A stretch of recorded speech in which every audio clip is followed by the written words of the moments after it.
Next time you're shopping for an electric car, you absolutely must consider an electric car, or at least a plug-in hybrid, especially if you have kids. Now, remember back in the day when those of us who were buying electric cars, we were buying it because of an environment. We wanted to save the planet, and then it kind of all switched to the, the Middle East conversation. And then after, yeah, I would say after a couple of years, and now it's kind of like, well, who's got the coolest Tesla, or who's got the, four motors on their in their electric car? But that whole environment thing is still there. It is still a problem. And I think overall, and you guys kind of know that my thoughts about climate change is that, we have not done a good job of creating an elevator pitch for the average guy in America who just doesn't have time to follow this, who doesn't have time to dive into the science, right?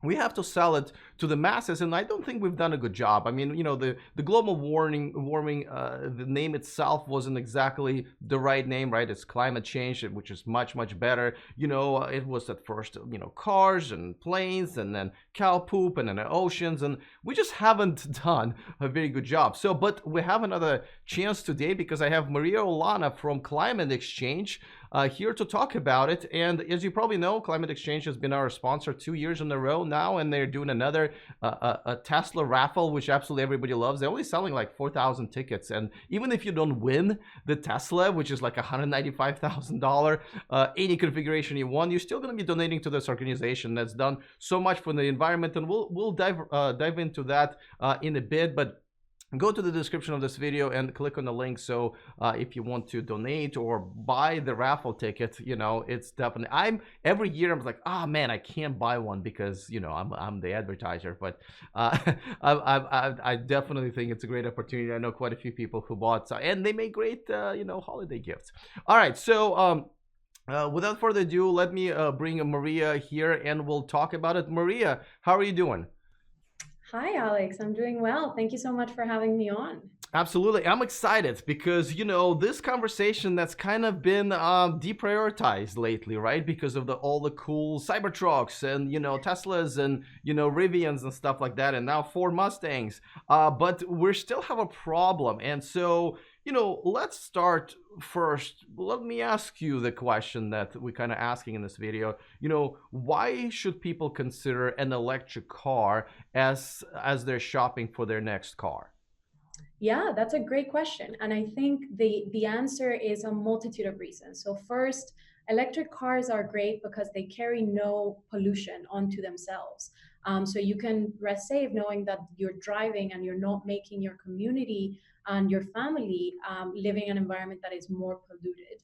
Local pollutants affect health very, very starkly in our communities. And so electric vehicles have that going for them. But the second part is that it's the future. And so we know now that we as a society and as a global economy are going to have to move away from fossil fuels. And that begins with the way that we move and the way that we get places. And so the faster that you can get on board with the future and with that transition, the better. And then lastly, you're going to end up saving a lot of money in terms of maintenance cost and fuel as well in the lifetime of your vehicle. All right. Now, what do you say to those people? I don't know what I say, but what do you say to those people who say, well, but making an electric car takes so much, it creates so much pollution that it's not even worth it. What do you say to those people? Because, you do have to pollute a little, especially right now, Right. to make the electric car and then dispose of the battery and so forth. What's your take on that? So I think we definitely have improvements to be made in the way that we mine for the metals that end up in the batteries that we use for our cars, and then the way that those end up being recycled. But the truth is that the benefits outweigh so much of the cost that it's not really very comparable to think about it in those ways. The extractive industries that extract the oil that ends up in our gasoline are also incredibly harmful for the planet. And so it's not in the same playing field when we talk about the mining for minerals, even though there are ways to improve those and have been strides been taken in order to do that.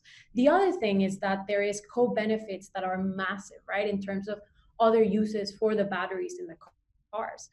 the way they can incentivize renewable energy development, for example, for electricity grid providers, and become batteries onto themselves to lessen loads on the grid, which we see be a massive challenge in California specifically now. All right. Yeah. I mean, and here the problem is, and would you agree with this? Facts are really hard to get through, especially nowadays. You Yeah. know. So, all right. Now let's move on to something else because the environment, the environment protection concept has been around for a while. Even I remember when I was little, and that was a long time ago, back in Russia, not a very environmentally friendly country. We were worried about the ozone layer and dying tomorrow, all of that stuff. That turned out to be okay, and I think people remember that.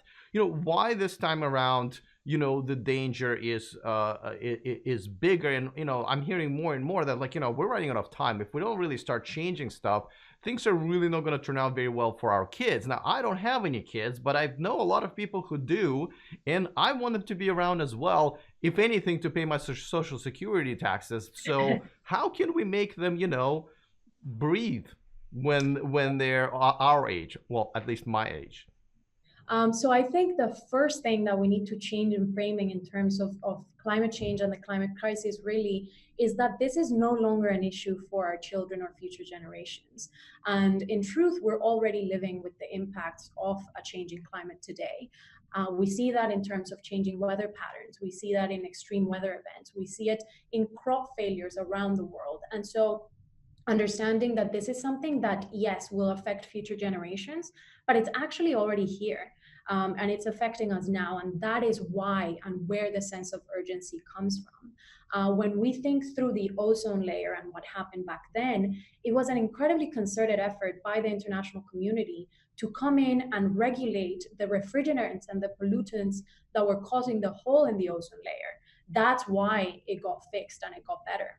Well, then maybe we need to get a bigger ego, because if we fix that, right, we Yeah. need to remind people of this, because the people on the other side, they remind us about a lot of stuff that's not even true. So I think we need a better PR person. We need the Elon Musk of climate change. And but let me get back to something that I started mentioning in the beginning. So if we just communicate to people where the pollution comes from, is it from cars, is it from cow poop, right? At first people heard of it as like, what the hell, but it actually is a thing, right? Is it from some algae in ocean far away? Where does all of this come from, and what part of it is pollution from our transportation?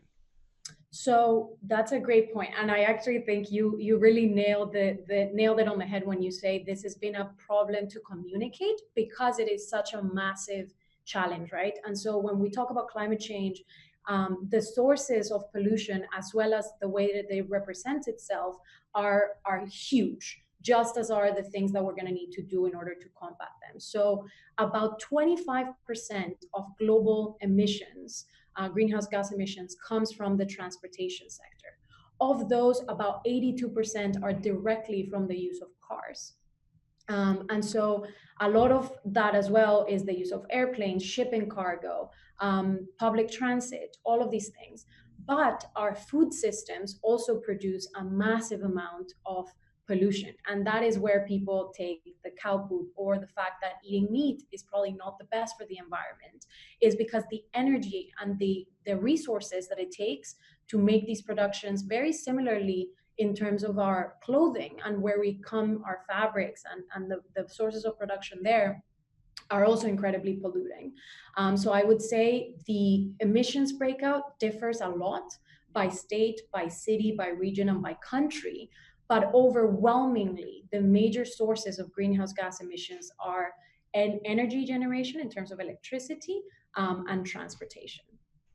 All right, and so fair enough, and I think that's why the fact that Tesla is once again pushing everybody into making electric trucks is a big deal, because they pollute a little bit more than even tiny little gas cars. So that's obviously a step on the right in the right direction. Now, let's talk about the couple of other things that is happening. Now, there's a Paris Agreement, right? And first of all, I wish it wasn't in Paris, because when people think Paris, they think about all kinds of stuff. I think about chocolate croissants, but like it's dilutes the whole thing. But there's a Paris Agreement, and it's something that everybody, the entire world, agreed to, and then we pulled out. I don't know why, but we pulled out from this agreement. Now, there's a bunch of states and local governments and everything said, you know what? I know we're not doing this as a country, but we're gonna still kind of try to do it as a country. Tell people a little bit about what the Paris Agreement is and how we're here in the United States and around the world are kind of trying to make things better. And will it really help?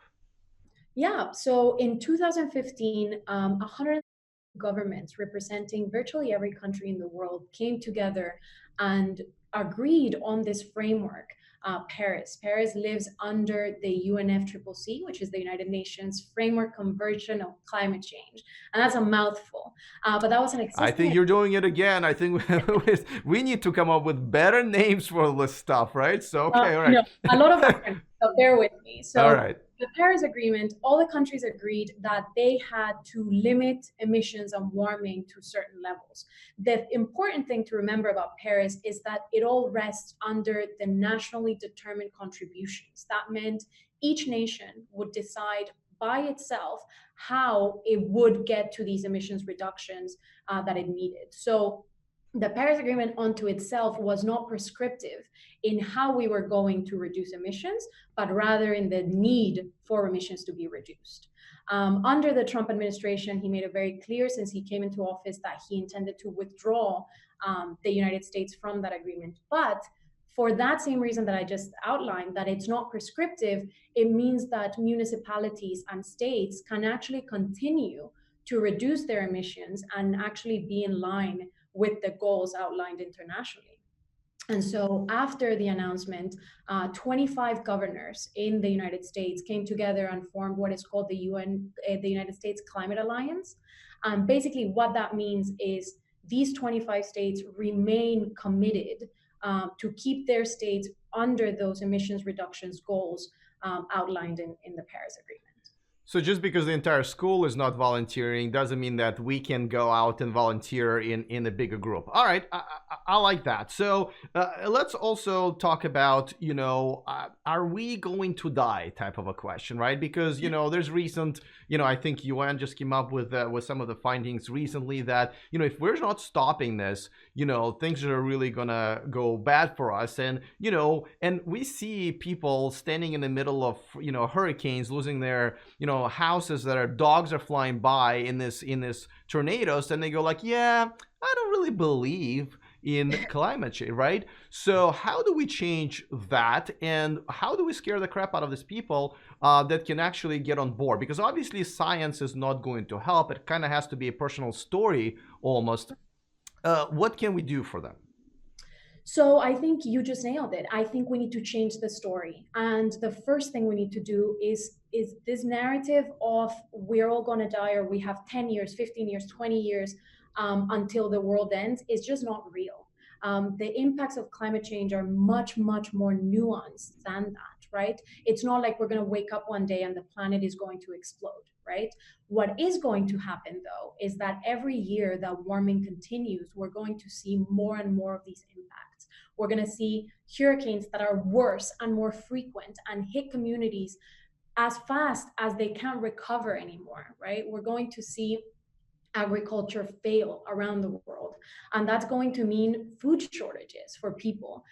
We are going to see the oceans continue to acidify. And if that happens, we're going to lose coral reefs. What that means for us is that marine life is actually pretty threatened. And we as human beings rely on protein from the ocean in terms of fish for a lot of our food consumption. And so these impacts are going to happen differently around the world in different communities. And unfortunately, the worst part about this is communities that are already living overburdened, both here in the US and around the world, are going to be on the front lines. They already are facing the worst impacts. And so that matters because for every other issue that we care about, from food security around the world to human and women rights around the world are actually threatened as well by the climate crisis. So it isn't like we're all going to die tomorrow, but it is a lot of human suffering that is going to be ahead if we don't turn this around very soon. Which brings this to you guys. And, you know, you've been sponsors for a couple of years, and, you know, I'm pretty careful about who I work with. And when you guys are not busy giving away Teslas as the raffle prizes, which I still don't know how you do it, but tell us a little bit about what your participation is in this whole let's not die altogether type of a thing. And also, what can people do to help you guys, which I know includes buying the raffle tickets? Yeah, so we are a small nonprofit. We're based in Boston, Massachusetts. And in 2013, our founders realized that there was a huge need for states and local governments to find the support to actually carry forward in climate solutions in the absence of federal law or federal action, or even if that exists, if municipalities want to go even further. And so what we do is we provide research, media, and advocacy support for these campaigns around the country. We specifically focus on market-based mechanisms, and that is basically using carbon pollution pricing. What it means is today, pollutants are able to pollute pretty much for free, right? You dump carbon into the atmosphere without having to account for all of these issues that the carbon produces, from public health effects in our communities to the climate crisis and global warming more generally. And so what we want to do is make sure that our economies understand and internalize those costs so that we give a level playing field to cleaner and better alternatives for the future. All right. And so the way that people can support you guys in that is probably one of the coolest ways I've seen. They can buy a raffle ticket, right? And there's quite some time, you know, and you're only selling limited amounts. So the chances of winning are actually not bad at all. Can you talk a little bit about that? Yes, so we always wanted to have a large fundraising pool, and that means we are able to be supported by thousands of people around the country through a raffle ticket purchase. So we also give back, and we love Tesla as well. Their mission is brilliant, absolutely crucial in this move towards a clean economy. And so we want to give families and winners the ability to do that.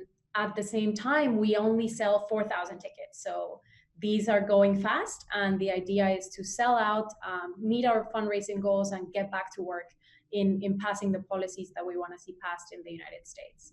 Just like I said, I love having you guys as sponsors, but I hate the fact that you're sponsors and I can't buy one. So, all right. Well, so and by the way, for those who are our viewers are interested, obviously just go to the description of this video, and there's a link there. All right. Well, listen, this is a conversation we obviously can have for a long time, but I hope to have you on sometime in the near future because I want to see what has changed in the next half a year or to a year because we can definitely do better with our efforts in terms of not just people, donating and doing something, but also us as the media, the people kind of being the community leaders, again, to have maybe a better message. So thank you so much for hanging out with me and clearing some of these things up. Thank you, Alex, for having me. And I would love to be on board, especially next year when hopefully we'll see some real progress happen. I'm looking forward to that. Thank you so much. Bye. All right, guys. So there you go, and of course, don't forget about the raffle. But I love having this conversation because we can definitely do better, and I really mean it when I say it. I wish I actually would do more segments. I mean, there's so many electric car news that I'm covering, but I really wish do more segments to educate people on why we need to do this. And it's funny that when I was buying a Tesla, it wasn't really for the environmental reasons at first. It was for the the whole Middle East situation. That was my personal cause, right? To just have people not die there. But everybody's got their own. But I feel like this one, can we all unite and do this for the kids and really for ourselves? I mean, I think one of the things we didn't really even cover today, because there's so many things, is that in large cities, people are really having hard time breathing. Los Angeles, Beijing, and many other cities, they're going to be prohibiting, and I think London already started that. They're actually going to be prohibiting, gas guzzlers and only allowing green vehicles either within a certain time window or forever and ever for 24/7 and all year long, because people are getting lung diseases and dying from lung cancer and other lung-related diseases, and it's real, right? Like, forget about even the environment outside. We're just talking about like simple breathing. So, let me know in the comment section. Depending on which side of the issue you are. If you're still not a believer, if you still don't really kind of support or believe in the climate change, what is it that you have an issue with, right? Whether it's a science or the message, or is it an economical thing? I definitely would love to know. Let's continue this conversation in the comment section of this video. By the way, don't forget, these videos are all streamed live on Patreon. That's the platform where you get to see all of this pretty much right away, and then it gets posted on YouTube within a day or so. Thank you to all of my Patreons, but specifically one of my newer ones are not. Thank you so much for joining me. I'm a full-time YouTuber, so this is how I eat, the sponsors and you guys as Patreons. So I really, really appreciate it. And don't forget about the raffle, of course. That's something that you can get in the description of this video, and as well as the VIP list. We do have a VIP list you guys can enter for free, and we deliver your bonus story at the end of each week. All right, let's let this discussion continue in the comment section. I'm looking forward to that. Other than that, see you guys next time, and remember to stay charged.